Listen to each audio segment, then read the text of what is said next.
kuwa maandiko yanasema kuwa kabla ya mambo yote nataka dua, maombezi na sala zifanyike kwa ajili ya watu wote. Hiyo ni Timotheo wa kwanza 2 mstari wake mdogo ni wa kwanza. Anasema basi kabla ya mambo yote nataka dua na sala na maombezi na shukrani zifanyike kwa ajili ya watu wote, kwa ajili ya wafalme na wote wenye mamlaka, tuishi maisha ya utulivu, amani katika utauwa wote na ustahivu. So maandiko yanasema kabla ya topic yoyote, kabla ya mada yoyote, anasema kwamba tutambulishe dua na sala ziweze kufanyika. So nitachukua jukumu hili la kuweza kuomba na kumkaribisha mtumishi wa Mungu kwa sababu ya mada kuu ambayo ameiandaa, ambayo Mungu amemkabidhi ili tupate kusikiliza kwa siku ya leo. Basi nitaomba. Baba Muumba wa mbingu na nchi, tunakushukuru kwa sababu ya wema na fadhili zako. Umetulinda na kutuongoza na kutuhifadhi siku zote za maisha yetu.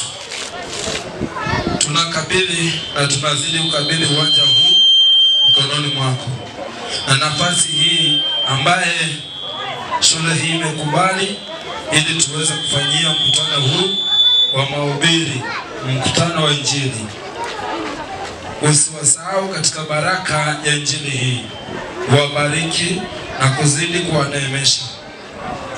Mtumishi wako anapofika jukwani na kusihi, tuma uweza wako wa pekee na nguvu zako na uwepo wa malaika wako watakatifu kwa ajili ya kumzingira, kumlinda mtumishi wako Charles ili aweze kufanya kazi yako.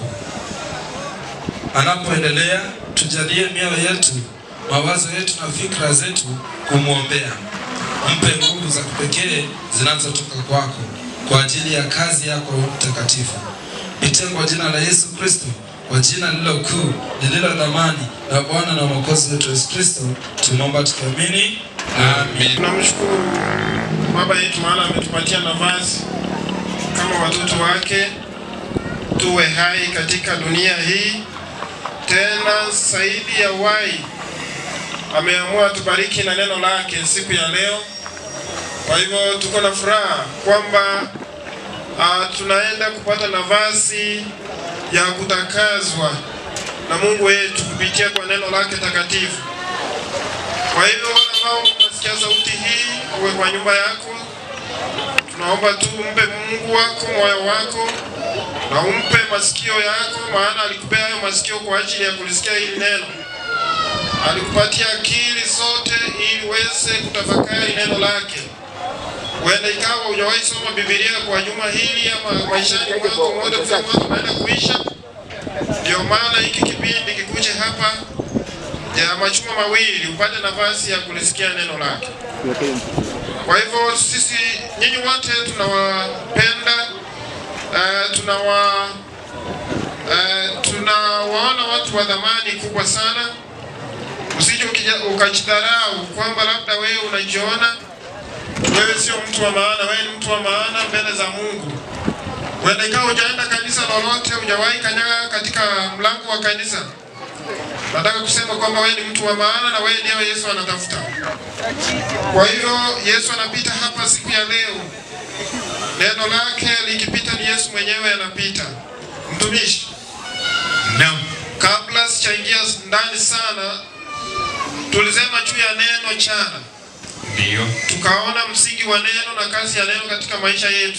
Ndio.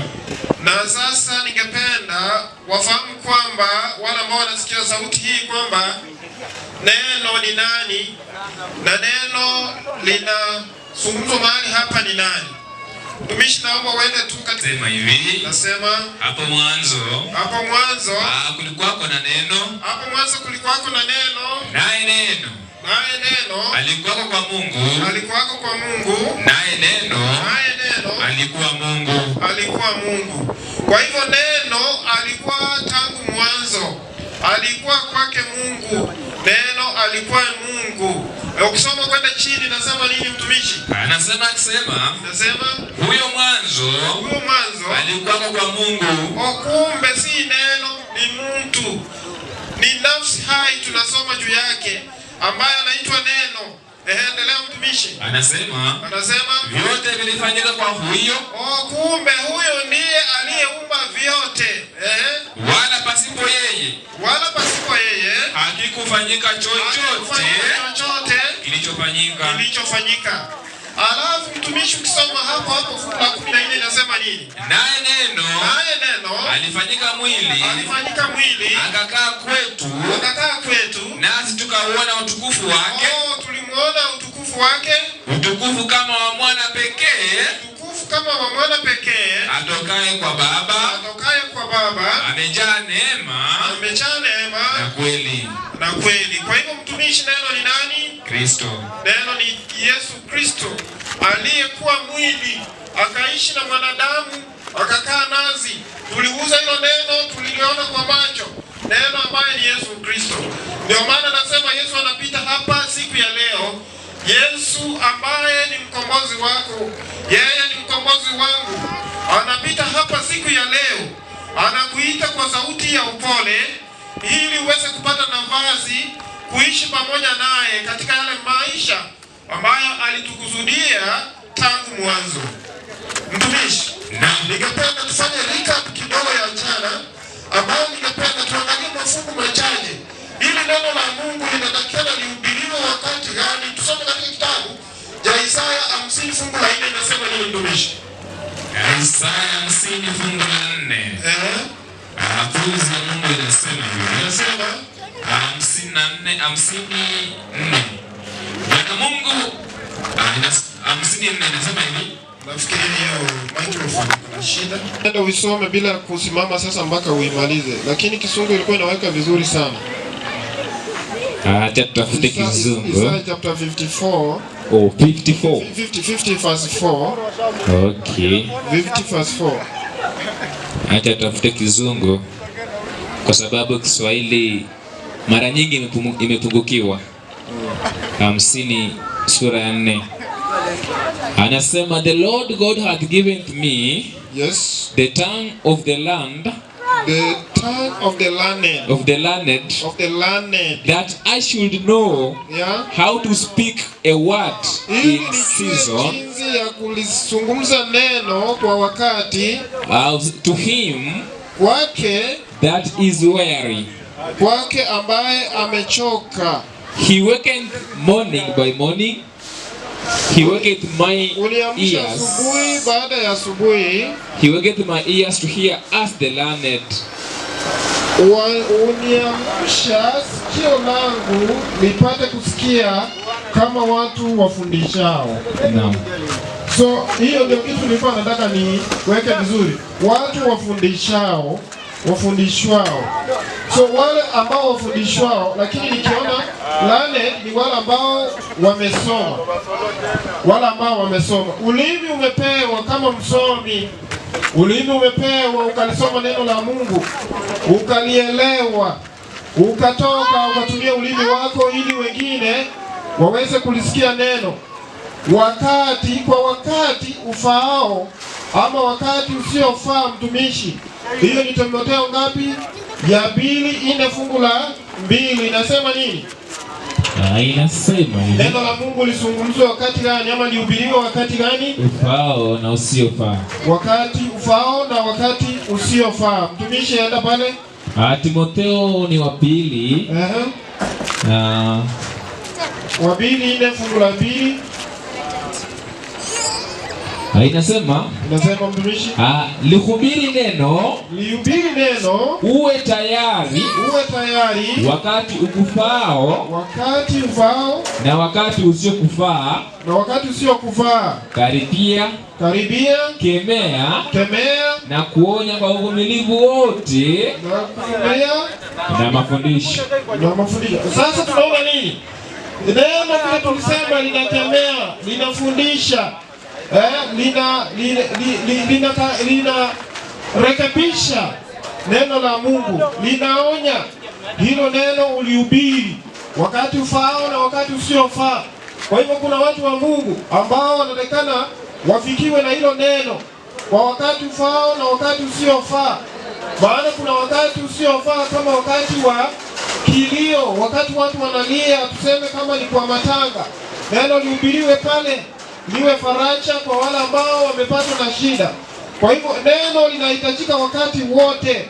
Katika kitabu cha Isaya mtumishi inasema nini? 2:3 inasema nini? Isaya 2. Sasa hili neno tutalipataje? Maana naelewa kwamba wengi katika nyumba zenu huenda hamna hata Biblia.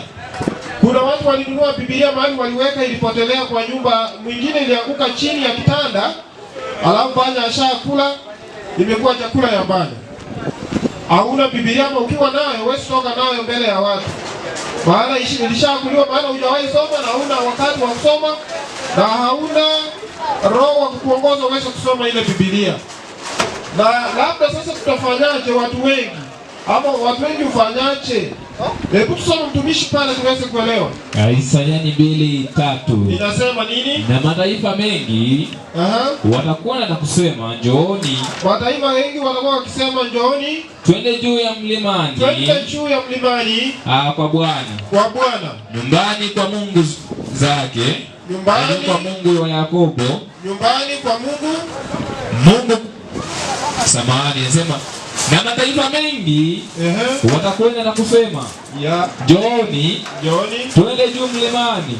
Twende juu mlimani kwa Bwana. Kwa Bwana. Nyumbani kwa Mungu wa Yakobo. Nyumbani kwa Mungu. Nasi tutakwenda katika mapito yake. Nasi tutakwenda katika mapito yake. Maana katika Sayuni. Maana katika Sayuni itatoka sheria. Itatoka sheria. Na neno la Bwana. Na neno la Bwana. Katika Yerusalemu. Katika Yerusalemu. Katika kule Yerusalemu. Kwa hivyo nini tunaona pale? Juu ya mlima wa Mungu, juu ya mlima wa Sayuni, njooni twende pale kusikiza neno. Mlima ukiangalia ni hekalu, katika Biblia ikisema mlima inamaanisha hekalu la Mungu. Twendeni katika hekalu la Mungu tulisikie neno. Ndio maana tuko hapa tuweze kuwakaribisha katika hekalu la Mungu ili tuweze kusikiza neno takatifu tukiwa pamoja, kwa sababu tumeitwa sisi wote tuweze kuwa wana wa Mungu katika kulisikiza neno lake. Karibuni sana wapenzi, tuendapo kusikia siku ya leo neno la Mungu kupitia uumbaji. Tuweze kuangalia uumbaji. Mtumishi. Naam. Hii dunia ilitokea wapi? Hilo ndio swali kuu siku ya leo. Hii dunia tuko saa hii ilitokea wapi? Hii dunia ni ya nani? Hii ndio mambo tunataka tuweze kuelewa siku ya leo. Na ningependa kutumishi kwenda moja kwa moja katika kitabu cha Mwanzo 1:1 ambayo inatupatia msingi wa kila jambo kuhusu uumbaji wetu. Tuanzie pale mtumishi. Anasema hivi. Hapo mwanzo Mungu aliziumba mbingu na nchi. Mungu aliziumba mbingu na nchi. Nayo nchi ilikuwa ukiwa. Tena utupu. Na giza lilikuwa juu ya uso wa vilindi vya maji. Roho ya Mungu ikatulia juu ya uso wa maji. Mungu akasema. Ngoja kidogo mtumishi. Kwa hivyo hapo mwanzo kulikuwa na nini? Hapo mwanzo nchi ilikuwa vipi? Anzia hiyo moja, anzia hapo. Hapo mwanzo. Tutaenda kwa koma. Hapo mwanzo Mungu aliziumba mbingu na nchi. Haya, achia hapo. Kwa hivyo tunaona kwamba ndio nchi iweze kuanza kuonekana ama kupatikana, ni Mungu alianzisha kazi ya uumbaji na yeye mwenyewe ndiye alikamilisha huo uumbaji. Kwa hivyo Mungu aliziumba mbingu na nchi hapo mwanzo.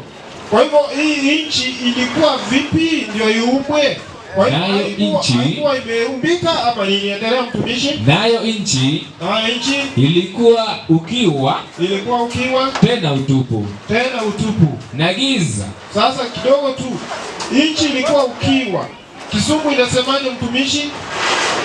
The world was without form. Inasema hivi, and the earth was without form and void. Ukiwa. Without form. Without form. Void inamaanisha nini? Ukiwa. So it was formless. Yani haikuwa kitu ambacho unaweza kudivine hii ni nini. So dunia inayokuwa divine ni kwamba ni dunia maana ilishaumbwa. Ambayo sasa ni kitu ambacho kimeumbika, unaweza kuipanga. Mungu aliweza kupanga dunia akianza hivi. Tuendelee mtumishi sasa. Tatu nasema hivi. Mungu akasema iwe nuru. Iwe nuru. Ikawa nuru. Ikawa nuru. Mungu akaiona nuru. Ya kuwa ni njema. Imekuwa njema. Mungu akatenga nuru na giza. Akaitenga na giza. Mungu akaita nuru mchana. Nuru ikaitwa ni mchana. Na giza likaitwa usiku. Giza likaitwa usiku. Ikawa jioni. Ikawa jioni. Ikawa asubuhi. Ikawa asubuhi. Siku moja ama siku ya kwanza. Kwa hivyo tunaona kwamba hiyo dunia ambayo ilikuwa formless and void inamaanisha ilikuwa imekosa kitu cha kwanza. Mungu ambaye ni wa mipango alikuwa anaona kwamba imekosa kitu inaitwa nuru, ili iweze kutofautishwa. Haya masaa 24 yaweze kutofautishwa, masaa 12 iwe mchana na masaa 12 yawe ni usiku. Mungu akaona kila jambo liko sawa. Mtumishi, twende. Mungu akasema na liwe anga katikati ya maji, likayatenge maji na maji. Mungu akalifanya anga, akayatenga yale maji yaliyo juu ya anga na yale maji yaliyo chini ya anga. Ikawa hivyo. Sasa tukisema anga hapa tunamaanisha ardhi. Yaani Mungu aliweza kupanga maji yachukue nafasi yake, na akapanga nchi kavu kando na maji kando. Kwa hivyo tuliona kwamba maji yalikuwa kila mahali, na the Spirit of the Lord was hovering over the water. Kumaanisha kwamba dunia ilikuwa itapangwa. Sasa Mungu amepanga, maji yamepata nafasi yake, na ardhi ama the earth ama mahali pakafu pakaweza kupatikana. Endelea mtumishi. Anasema Mungu akalita lile anga mbingu. Ikawa jioni. Ikawa asubuhi. Siku ya pili. Mungu akasema maji yaliyo chini ya mbingu na yakusanyike mahali pamoja, ili pakavu paonekane. Okay, siku ya pili ile kitu tuliona pale ni kwamba aliumba mbingu pale, the sky and the earth, akaweza kutenganisha. Endelea hapo. Sasa ndio maji yanapangwa mahali yanakaa. Endelea mbili.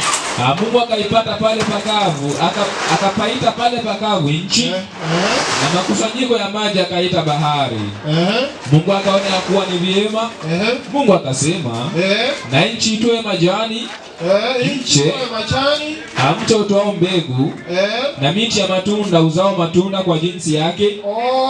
Kwa hivyo Mungu aliumba miche ama miti ambayo inatoa matunda ama mbegu. Kwa hivyo tukipata mti sahihi ama tunda sahihi ambalo halina mbegu ndani, ujue kwamba hilo sio Mungu alifanya nini? Aliumba. Kwa hivyo hili ni ile ambalo limetengenezwa na mwanadamu. Wana crafting ndio tunda linakuwa tena linaitwa ndio tunda tamu, ndio linapendwa, lakini sio lile Mungu aliweza kuumba. Kwa hivyo tunaona pale hapo ndio tunasema kwamba viumbe vile ambavyo viliumbwa vinaitwa mimea, viliweza kuwa na mbegu. Endelea mtumishi. Anasema na miti ya matunda uzao matunda kwa jinsi yake, ambao mbegu zake zipo ndani yake juu ya nchi. Ikawa hivyo. Kwa matunda ambao mbegu zake zimo ndani yake kwa jinsi yake. Mungu akaona ya kuwa ni vyema. Ikawa jioni, ikawa asubuhi, siku ya tatu. Mungu akasema na iwe mianga katika anga la mbingu. Siku ya nne tunaona Mungu akiumba mianga. Ya kwanza mahali tulisema ni nuru. Nuru ambayo ni ya mchana na usiku. Tunaona nuru pale mahali tuliposoma lile fungu la kwanza ambalo lilikuwa linaonyesha kwamba Mungu anaumba mianga, anaumba mwanga uweze kusimamia mchana na usiku. Lakini hapa katika siku ya nne ndio tunaona zile nuru ambazo zinaumbwa ama vile viumbe ambavyo vinatoa nuru ambao ni jua na mwezi. Soma hapo sasa mtumishi tuweze. Mungu akasema, na iwe mianga katika anga la mbinguni, ili itenge kati ya mchana na usiku, ili iweze kutenga wakati wa mchana na usiku. Iwe ndio dalili ya majira na siku na miaka. Hiyo ndio inatupatia dalili ya siku na miaka. Kwa hivyo hatuwezi sema wiki moja imepita kama hatujahesabu siku zile ambazo Mungu aliumba, ambazo zinakuwa controlled na mianga hii ambayo aliweza kuumba. Endelea mtumishi. Tena iwe ndio mianga katika anga la mbingu, itie nuru juu ya nchi. Itie nuru juu ya nchi. Ikawa hivyo. Ikawa hivyo. Mungu akafanya mianga miwili mikubwa, ule mkubwa utawale mchana, na ule mdogo utawale usiku. Asante mtumishi. Akafanya na nyota pia.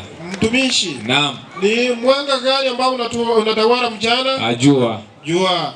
Alafu usiku ni mwanga gani unatawala? Mwezi. Mwezi na nini? Na nyota. Na nyota ambazo zinatupatia nuru wakati wa usiku.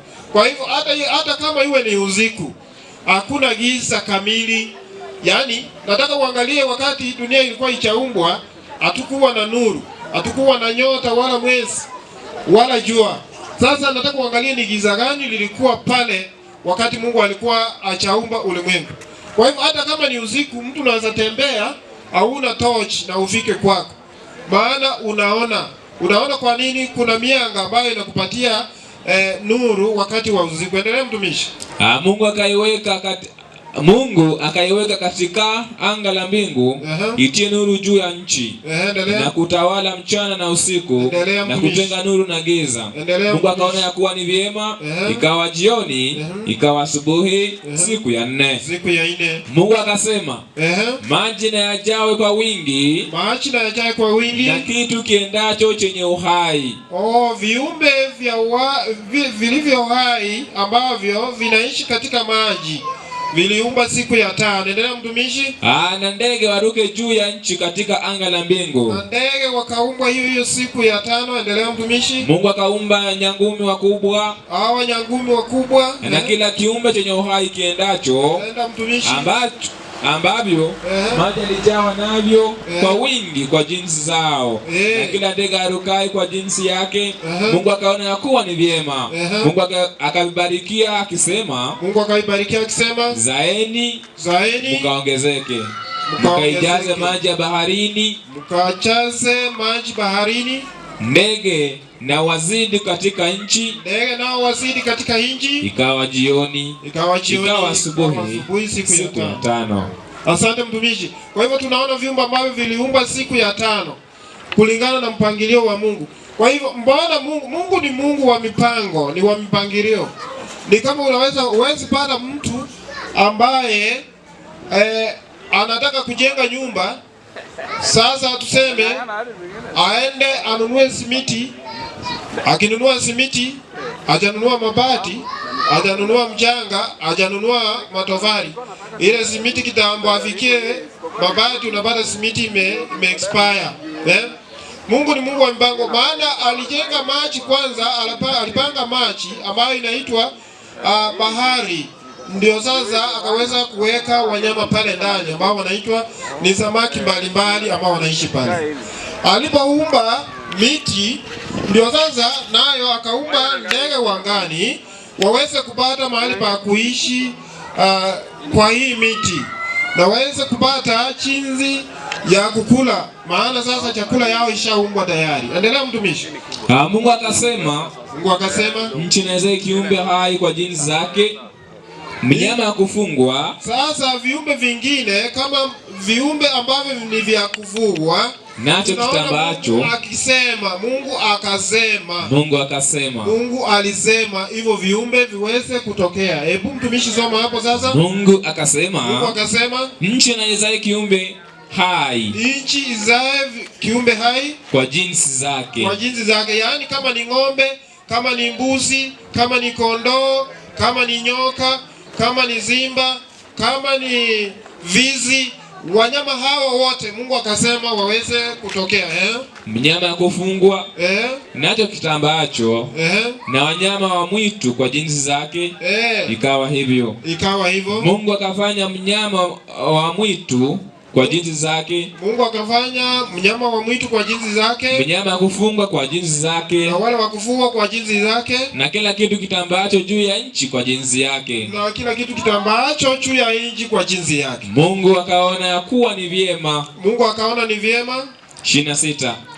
Kwa hapo hujaenda 26. Hii yote tukiangalia tunaona kwamba Mungu alikuwa anasema na haya yanatendeka. Mungu anasema, Mungu akasema, Mungu akasema.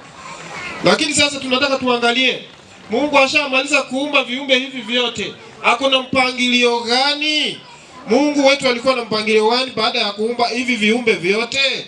Hapo sasa mtumishi ndio anataka usome. Mungu akasema na tumfanye mtu inasema Mungu akasema na tumfanye mtu kwa mfano wetu. Tumfanye mtu kwa mfano wetu, kwa sura yetu, wakatawale samaki wa baharini. Kwa hivyo mtu akienda kuumbwa anaenda kupewa kazi. Mwanadamu anaenda kupewa kazi. Kwa hivyo mwanadamu hakuumbwa tu bure, aliumbwa kwa ajili ya kufanya kazi. Na kazi ya Mungu alikuwa afanye ni ya kusimamia viumbe vya bahari. Mtumishi endelea kutoka hapa, endelea. Wakatawale samaki wa baharini. Atawale hawa wanyama wote wako baharini. Na ndege wa angani. Na wanyama. Kwa hivyo mwanadamu alipewa hawa wanyama ama viumbe vyote aweze kuvisimamia. Ndio maana ukiangalia mwanadamu ndiye ako na uwezo wa control every kind of animal in this world. Lakini sio jinsi vile Mungu alikusudia. Saa hii imefika kiwango ambacho ilifika kiwango ambacho wakati dhambi iliingia ulimwenguni, ikawa kwamba mwanadamu hawezi kusimamia viumbe vya Mungu vile inahitajika. Maana mwanadamu amekuwa mwenye dhambi na mambo imebadilika, uumbaji umebadilika. Wakati Mungu anaumba, ukumbuke jambo moja hivi. Mungu hakuweza kuumba mnyama wa kukula mnyama mwenzake. Hiyo ndio kitu unatakikana ujue. Tena Mungu hakuumba mwanadamu ambaye anakula mnyama. Lakini sasa mwanadamu anakula mnyama ndiye chakula. Alafu ukiangalia tena unaona kwamba mnyama amemuogopa hata mwanadamu. Wewe unafuga kuku kwako nyumbani, lakini kuku akikuona anatoroka. Na wewe ndio unamfuga nyumbani. Alafu ndege akiruka hapa karibu, apate ulikuwa umekaa karibu na yeye, huyu ndege atatoroka. Yaani hii uoga wote umetoka wapi? Mwanadamu akiona mnyama wa mwitu kama ni simba ama ni vizi anatoroka. Mbona anatoroka? Maana hawa viumbe waliumbwa wakawekwa mahali pamoja na walikuwa wanaishi vizuri. Sasa tutaendelea kusoma kwenda chini, mtumishi, tuone shida inatokea. Anasema hivi, Mungu Mungu akaumba mtu kwa mfano wake. Mungu akaumba mtu kwa mfano wake. Kwa mfano wa Mungu aliumba mwanamume na mwanamke aliwaumba. Kwa mfano wa Mungu, Mungu aliumba mwanaume na mwanamke. Kwa hivyo tunaona kwamba usije ukaulize mwanamke akumfano wa nani. Usiulize hilo swali. Ukiuliza hilo swali unataka kudunisha mwanamke. Mwanamke akumfano wa Mungu. Sasa tena usiulize swali lingine, kwani Mungu ni mwanaume ama ni mwanamke? Hapo you are going beyond. Wewe chunga imani yako, ukifika mbinguni muulize hilo swali, maana alijaandikwa katika Biblia. Ile kitu tunaelewa kwamba Mungu ni Mungu aliyeumba viumbe ambao wanaitwa wanadamu kwa mfano wake. Kwa hivyo sisi ni mfano wa Mungu. Sisi usiseme wale wavubi ni mfano wa nani, wale ni mfano wa dwarfs, mbilikimo. Usiulize kwamba ni mfano wa nani. Wale ni mfano wa Mungu, usije ukawadharau, usije ukawaweka katika klasi kingine kwamba hawa waonekani kama ni wanadamu. Kwa hivyo sisi wote ni mfano wa Mungu, lakini mfano wa Mungu kamili vile ukisoma historia wale ambao aliumba mfano wake, ukisoma historia ya Adamu ambaye aliumbwa mfano wa Mungu, alikuwa ni mtu mrefu, mtu ambaye alikuwa na nguvu, mtu ambaye hawezi kuingia nyumba ziko Kibera hapa. Hakuna nyumba ambaye ataingia hapa. Hakuna nyumba Adamu angepatikana zaidi ataingia katika nyumba yote hapa Kibera. Na Adamu angeingia akitembea hapa Kibera siku ya leo, watu wengi wanaweza toroka waame Kibera. Maana ule umbaji ulikuwa wa ajabu, maana ilikuwa ni mfano wa Mungu kamili. Ambao historia inasema kwamba Ukiangalia Adamu alikuwa futi 18. Tukisema futi 18 hapa utapata ni mtu ambaye urefu wake ni kama hii ghorofa imechengwa hapa. Kwa hivyo tunaona kwamba Mungu aliumba mtu ambaye alikuwa mfano wake. Kwa hivyo uvuvi, sura, kubadilika, kila kitu kuharibika, hivi vyote vimefanyika maana dhambi imeingia ulimwenguni. Miiba kuingia, Mungu hakuumba miiba iweze kudunga mtu ama idunge mnyama yeyote. Miiba imeingia sababu ya dhambi. Kwa hivyo vitu vibaya viliingia kwa sababu ya dhambi. Miti ambayo mingine ni sumu, ukikula unakufa, hiyo miti Mungu hakuumba iweze kuua mwanadamu. Lakini dhambi ilipoingia, hizi vitu mbaya ndio ziliingia katika maisha haya. Kwa hivyo tunaona kwamba magonjwa hayakuwa pale. Wanadamu waliumba ambao walikuwa mfano wa Mungu, walikuwa ni watakatifu na walikuwa safi katika miili yao kabisa. Dhambi ilipoingia ndio magonjwa yote yakaingia. Kwa hivyo ubaya wote ambao tunaona katika uumbaji wa Mungu uliingia baada ya mwanadamu kuanguka pale Edeni. Mtumishi, tuendelee kwenda jini. Mungu anasema hivi. Anasema Mungu akawabarikia. Mungu akabarikia. Mungu akawabarikia. Mungu akawaambia. Mtumishi, ningeomba urudie kama ushasoma, rudia 29. Ya 29. Mungu sijafika pale. Sawa, endelea. Mungu akawabarikia. Mungu akawabarikia. Mungu akawaambia.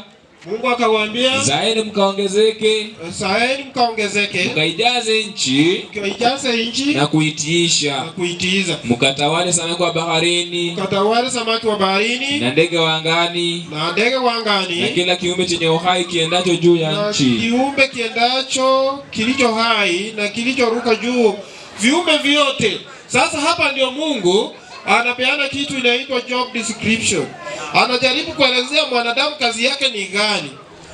Kazi ya mwanadamu ni gani katika dunia hii? Ni kusimamia, ni kusimamia. Sio kukula, ni kusimamia.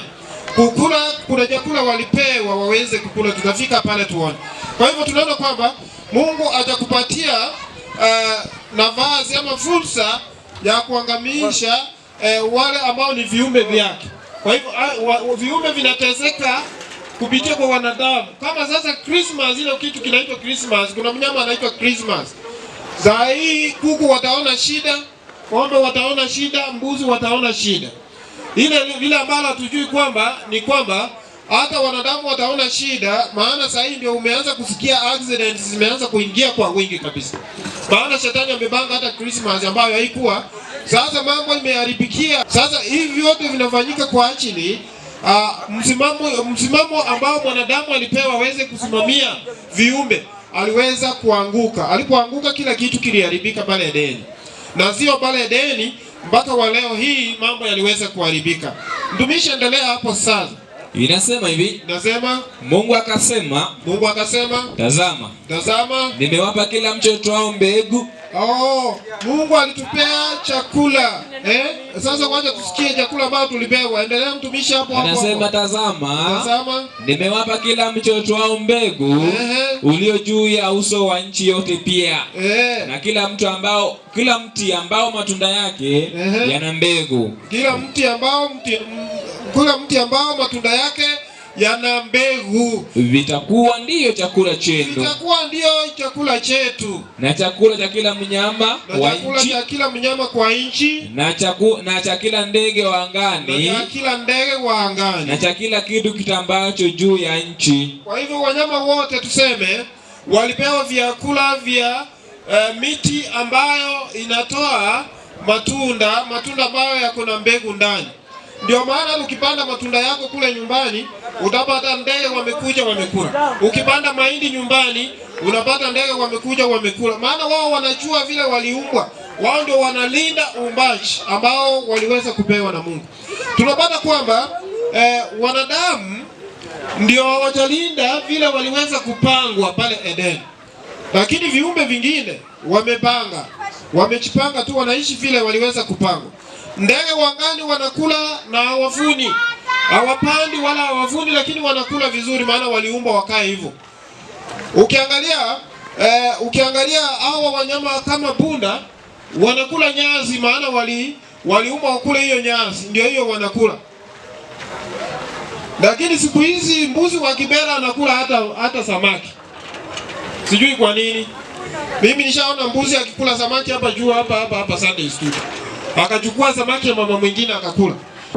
Tukapewa chakula ambacho ni cha matunda ambayo yanatoa mbegu. Lakini sasa hii tunda ukiuliza, kuna tunda mtumishi ambalo halina mbegu? Yapo. Sasa hii tunda lipo ambalo halina nini? Halina mbegu. Hilo tunda ukiangalia na yale matunda ambayo Mungu aliweza kuumba, ni matunda gani yako in supply zaidi ukiangalia? Haya ambayo hayana mbegu. Haya ambayo hayana mbegu ndio yako mengi kabisa.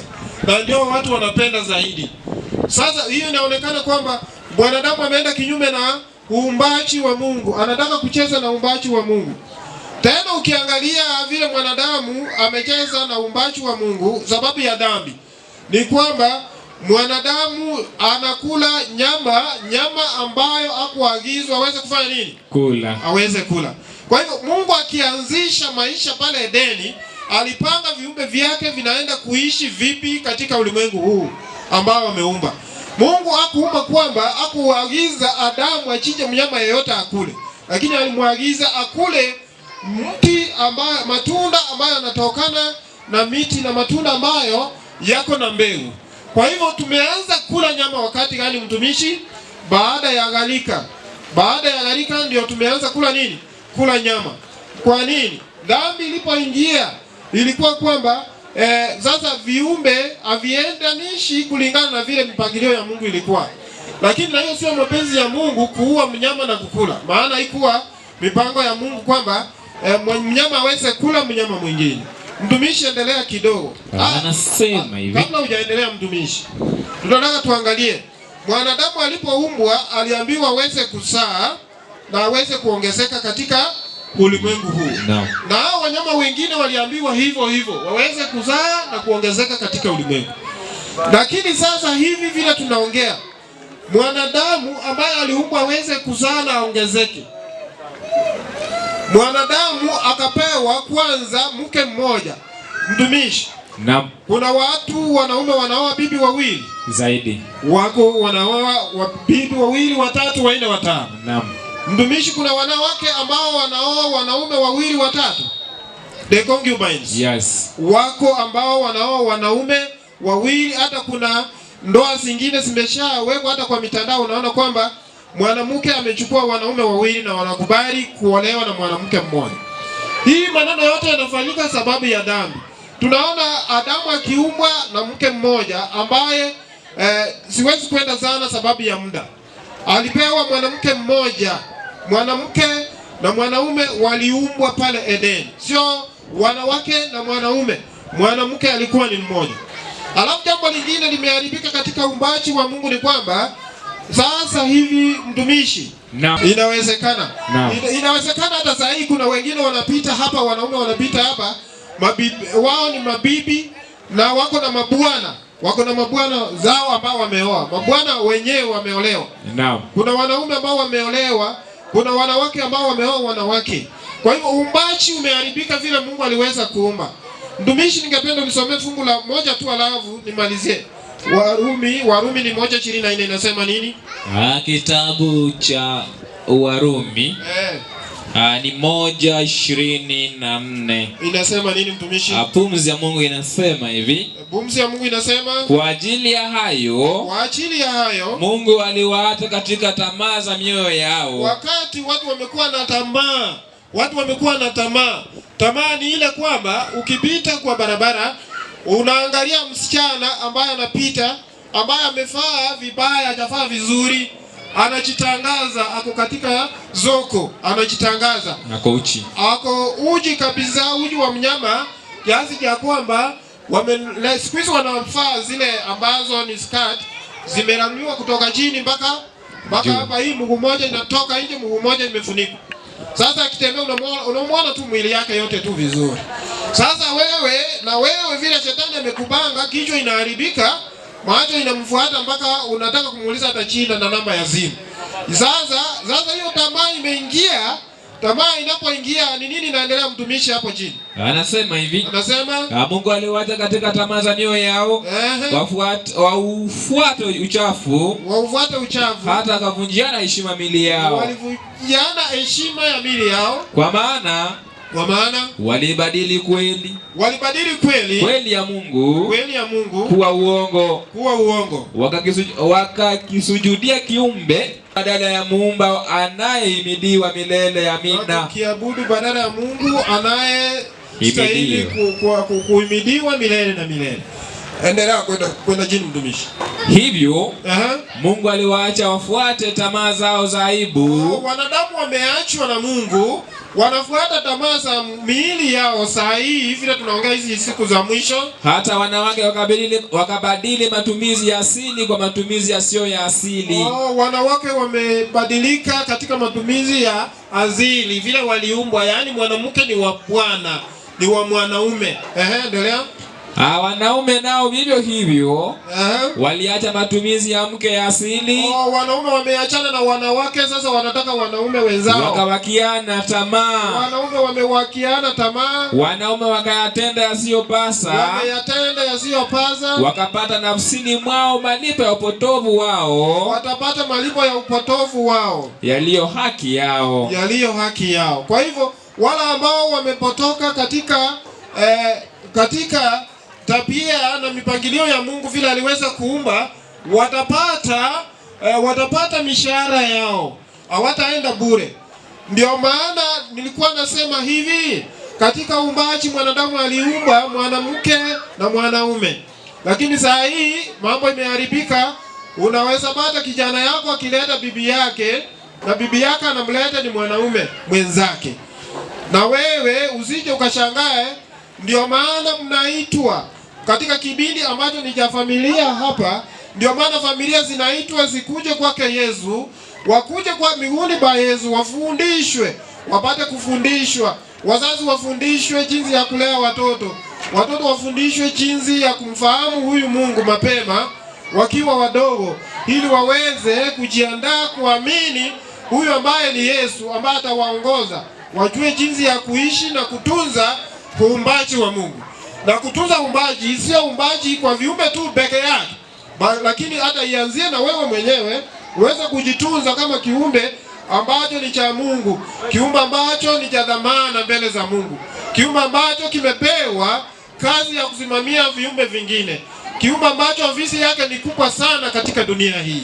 Kwa hivyo wapenzi wa Mungu, ningependa kumalizia nikisema kwamba Mungu awabariki sana, maana mmesikia sauti hii kwamba Mungu wetu ndiye muumba wa mbingu na nchi. Kesho Mungu akitujalia tutaingia ndani. Huu uliweza kufanyika kivipi? Na huyu muumbaji ni nani? Huyu kamili aliweza kuumba viumbe hivi na viumbe hivi kuumbwa. Kusudi la Mungu lilikuwa ni gani? Na lilikuwa hivyo. Hii vile tunaishi maisha haya ni maisha tunaishi ambayo Mungu alipanga pale Edeni. Tutaweza kujua zaidi. Mungu awajalie nasi aweze kutujalia ili tuweze kukutana siku ya kesho jinsi tunaweza kuendelea katika huduma hii. Amen. Na Mungu wetu aweze kubariki. Amen. Asanteni sana, ningependa tuweze kuomba. Mtumishi, ningependa uweze kuomba ili tuweze kumaliza kufunga kipindi hiki. Acha tuombe. Tunaomba. Mtakatifu Mungu shejuu mbinguni, tunasema ni asanti kwa sababu tulipopata kipindi hiki tuliomba uweze kuwa nasi. Hakika umekuwa nasi, umetusaidia mpaka tumefika tamati ya kipindi hiki. Tunapokaribisha kipindi cha afya cha family life, Kristo tunaomba uzidi kuwa nasi, tuongoze, utuonyeshe jinsi ya kukaa na familia zetu kupitia mafundisho ambayo tunaenda kuyapata. Mwalimu ambaye anaenda kutufunza, Kristo naomba uzidi kuwa naye, mwelekeze jinsi kupendavyo, ili ujumbe wako uweze kufikia wana wako jinsi ikupendezavyo wewe. Hivyo uteke nyara na mawazo ya watu ambao wako eneo haya, ambao wanasikiliza injili hii, ili waweze kupata sauti yako na mwaliko wako ukiwaita waweze kutoka, ili waweze kuja kwako. Na katika Kristo naomba nikiamini.